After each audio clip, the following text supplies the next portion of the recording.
ใช้คุณnó nèคุณnó tên đó ít bự là thay cắn rồiใช้เช่นโดยจันน่ะกูจะเจ้ากึ่งเก่าเลยกูใส่ปืนมาจังกึ่งเก่าเลยน่ะยูรอละคุณน่ะตัวคุณเดี๋ยวลิ้นยูน่ะตัวด้าด้วยรอตัวยูลิ้นยูน่ะ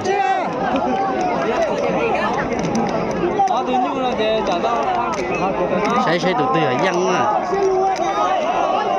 เจ้ากุ้ยใหญ่น่ะ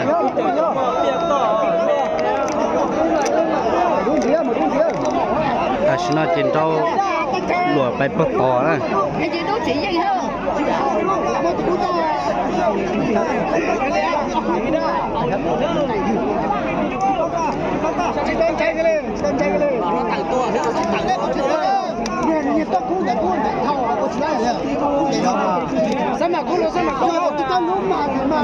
đâu đấy đâu rồi chỉ cho bỏ luôn mất chẳng sắp lời nè taรู้อ่ะแค่chỉ lái xưa nè như lò vậy đâu mất chẳng sắp lời nè tôi đuổi nhau mê rồi mê nè tôi đuổi à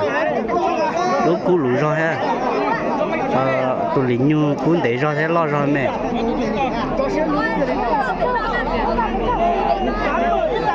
cô ship thì cứ thế mà cô yên cho tao cứ thế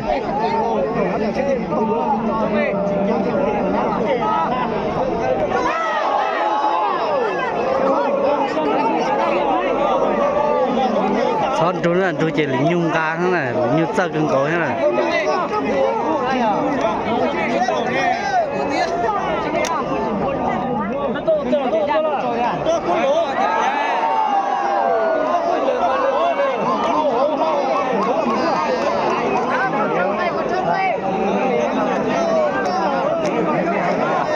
tôi chờ những người suy cho con này tôi đây cần gọi nâng là cứ chết chống ở trái chỉ số khổ đúng không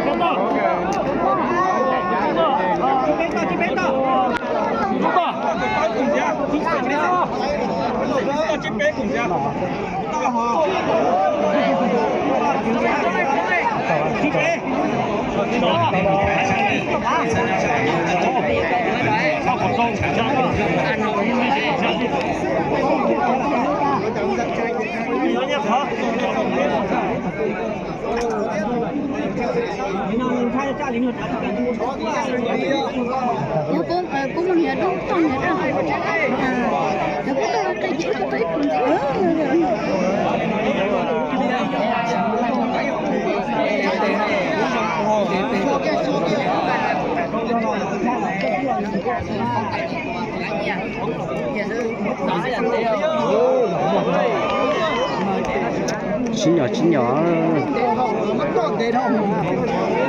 như chị hẳn dần rồi thế này do tan cho lại anh chia sắp phát nó gì sát hơn có lẽ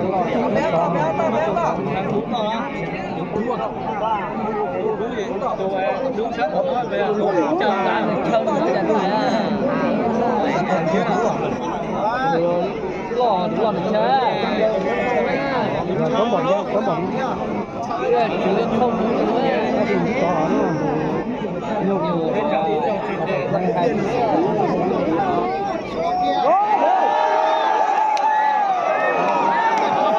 dân kia đó là nhiều tài đó, nhiều tao trả tờ đó.